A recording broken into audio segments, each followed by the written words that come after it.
नमस्कार मैत्रिणींनो, स्वामी तुमच्या सर्व इच्छा पूर्ण करो. तर आज आपण पाहणार आहोत प्री रजिस्ट्रेशनमध्ये काय करावे पाहूया अगदी सोप्या पद्धतीने. प्री रजिस्ट्रेशन म्हणजेच काय ते पाहूया. तर आपल्या सेविका फॉर्म भरतात आणि ते फॉर्म सक्सेसफुली सुद्धा येतो. पण जेव्हा ते फॉर्म भरले जातात आणि सक्सेसफुली मार्क्स येतात, पण तेव्हा आपल्याला ते पोर्टलवर किंवा लिंकवर दिसत नाही. जेव्हा ते आपल्यालाच दिसत नाही, तर साहजिकच आहे ते आपला फॉर्म मुख्य सेविकेपर्यंत पोहोचलेला नसतो आणि मुख्य सेविकांनासुद्धा पोर्टलवर तो फॉर्म दिसत नाही, म्हणजे पोहोचत नाही त्यांच्यापर्यंत. तर अशा वेळेला आपण काय करावं, आपला फॉर्म कुठे कुठे आपण जाऊन चेक करावं की ते लाभार्थी आपल्याला कुठे दिसतील. तर तेच आता आपण पाहूया. तर सर्वात प्रथम आपल्याकडे आपण जे करतो ID वगैरे टाकून OTP वगैरे घालून ते आपल्याला करायचं आहे. त्यानंतर आपल्यासमोर हा पेज ओपन होतो. तर डाटा एंट्री, त्यानंतर बघा तुम्हाला खाली दिसत रिपोर्ट PMMVY डाटा अनालिसिस. तर PMVY डाटा अनालिसिस त्याच्यावरती आपल्याला क्लिक करायचं आहे. PMMVY डाटा त्याच्यावरती क्लिक केल्यावरती आपल्यासमोर हा पेज ओपन होत आहे. आता हा पेज ओपन झाल्याच्यानंतर इथे जे सर्वात तुम्हाला pre register beneficiaries in PMMVY ते जे दिसत आहे ना, बघा आपल्यासमोर हे बघा, pre registered beneficiaries in PMMVY इथे आता आपल्याला क्लिक करायचं आहे.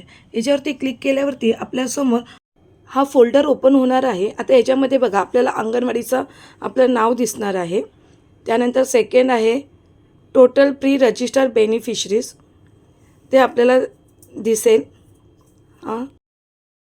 टोटल प्री रजिस्टर्ड बेनिफिशरीज म्हणजे किती आहे, तर आता माझ्या इथे तुम्हाला 3 दिसत आहेत. 3 लाभार्थी माझे प्री रजिस्टरमध्ये आलेले आहेत. त्यानंतर आहे बेनिफिशरीज विदाऊट आधार और आधार इज नॉट ऑथेंटिकेटेड. नंतर आहे बेनिफिशरीज नॉट मॅपेड विथ NPCI. म्हणजे प्रश्न असतील की हे काय आहे किंवा इथे हे कसं करायचं, आपल्याला कसे लाभार्थी दिसतील, तर ते पाहूया. तर सर्वात प्रथम आपले लाभार्थी जे प्री रजिस्टरमध्ये आले त्याला 3 कारण असू शकतात. आता त्याचे पहिले कारण आहे लाभार्थ्याचे आधार कार्ड आहे पण ते अवेलेबल नाही आहे. आणि दुसरं आहे आधार आहे ते ऑथेंटिकेट नाही आहे, म्हणजे ते अपडेट केलेले नाही आहे. आणि तिसरं आणि महत्त्वाचं कारण होऊ शकतं त्या लाभार्थीचं NPCI मॅपिंग म्हणजे सीडिंग झालेलं नाही आहे. आता NPCI मॅपिंग म्हणजे काय, तर N for national, P for payment, C for corporation and I for India, म्हणजेच नॅशनल पेमेंट कॉर्पोरेशन इंडिया हे आहे. आता NPCI मॅपिंग आपल्याला बँकेत जाऊन करायची आहे. NPCI मॅपिंग ह्यालाच आपण सीडिंग म्हणू शकतो किंवा आपलं जे आधार लिंक आहे ते आपल्या बँकला जोडलेलं असलं पाहिजे. तर हे आपण कुठे जाऊन करणार आहोत, तर आपल्याला लाभार्थ्यांना सांगायचं आहे की बँकेत जा आणि जाताना पासबुक आणि आधार कार्ड घेऊन जाण्यास सांगायचं आहे. आणि बँकेत जे कर्मचारी असतात बँकेचे त्यांना सांगून आपलं NPCI मॅपिंग करून घ्यायचं आहे. आणि जेव्हा आपण फॉर्म भरतो लाभार्थ्यांचाच, तेव्हाच लाभार्थ्याने NPCI मॅपिंग केलेलं आहे की सीडिंग केलेलं आहे ते चेक करावं. तर आपण जर केलेलं नसेल तर फॉर्म भरून घ्यावा, पण लाभार्थ्याला लवकरात लवकर शक्य असेल तेवढा बँकेत जाऊन आधार सीडिंग म्हणजेच NPCI मॅपिंग करून घ्यायला सांगावं. आणि आधार कार्ड नॉट ऑथेंटिकेटेड लिहून येत असेल तर आधार केंद्रावर जाऊन आधार अपडेट करून घेण्यास सांगावे. आता बघा तुम्हाला इथे बेनिफिशरी विदाऊट आधार और आधार इज नॉट ऑथेंटिकेटेड इथे 0 दिसत असेल, तर म्हणजे माझे इथे आधार ऑथेंटिकेटेडवाले कोणच लाभार्थी नाही आहेत, तर म्हणून इथे 0 आलं आहे. जर तिथे समजा 1 नंबर असता आणि त्यावरती जर मी क्लिक केलं असतं त्या 1 नंबरवरती, तर आपल्याला माहिती पडलं असतं की आपले लाभार्थी कोण आहेत.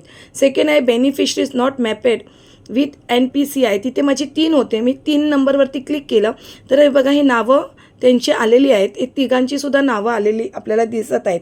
तर मी ह्याच्यावरून समजून जाणार आहेत की माझे मॅपिंग NCPमध्ये कोण कोण बाकी राहिलं आहे. तर त्यांचं इथे सर्व त्यांची माहिती आपल्याला शो करत आहे. बघा वरती एज कॅटेगरी, रजिस्टर फॉर्म म्हणजे ते कुठचं बच्चू आहे, सेकंड बच्चू आहे की पहिलं बच्चू आहे, ते सर्व आपल्याला तिथे दिसून येईल. आणि त्यानंतर आपल्याला कारणसुद्धा माहिती पडेल की यांचं का प्री रजिस्टरमध्ये फॉर्म गेलेला आहे. आणि आपण तेच कारण शोधून त्याच्यावर त्याचा आन्सर शोधून आपण त्यांना बँकेत पाठवून त्यांचं ऑथेंटिकेट असेल तर आपल्याला आधार कार्ड जिथे निघतं तिथे त्यांना पाठवावं लागेल लाभार्थ्यांना, आणि आधार ऑथेंटिकेटेड करून घ्यावं लागेल. आणि जे मॅपिंग आहे NPCI करायचं आहे ते आपल्याला बँकेत जाऊन करून त्यांना सांगावं लागेल की बँकेत जाऊन ते करून घ्या. आणि आपण हे दोन्ही कामं एकदम सोपी आहेत, आणि हे दोन्ही कामं त्यांनी केली तर त्यांना त्यांचा लाभ मिळू शकतो, एकदम सोप्या पद्धतीने मिळू शकतो.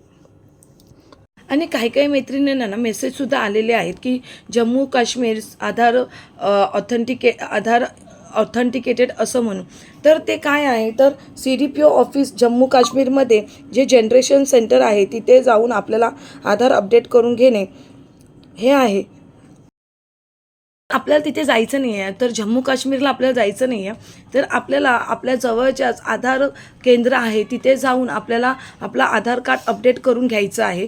त्या एकदम सोपं ते माहितीच असेल तुम्हाला. त्यांना सांगायचं आहे की आधार केंद्रावर जाऊन आपले आधार अपडेट करून घ्या. ह्या खूप छोट्या इश्यू आहेत आणि ते खूप सोप्या पद्धतीने आपण सॉल्व करू शकतो. आपल्याकडे ना खूप सारे प्री रजिस्टर लाभार्थी नोंदवले गेलेले आहेत. तर आपल्याला ना काय करायचं आहे, ह्यावरच फोकस करायचं आहे की जे प्री रजिस्टर आहेत तर त्यांना जे त्यांचे मॅपिंगमध्ये गेलेत म्हणजे NCPIमध्ये गेलेत की आधार ऑथेंटिकेटेडमध्ये गेले ते बघून त्यांना त्यांचं प्रॉब्लेम सॉल्व करून त्यांना सोप्या पद्धतीने बेनिफिट म्हणजे त्यांचा लाभ भेटेल. आणि यापुढे आपले लाभार्थी असे जाणार नाहीत ह्याची काळजी आपण घेतली पाहिजे. मी आशा करते मैत्रिणींनो मी सांगितलेलं तुम्हाला समजलं असेल. तुम्हाला माझा हा व्हिडिओ आवडला असेल, जर आवडला असेल तर कमेंट्स करून नक्की सांगा. तुमचे काही प्रॉब्लेम्स असेल ते सुद्धा तुम्ही कमेंट्समध्ये सांगू शकता. धन्यवाद.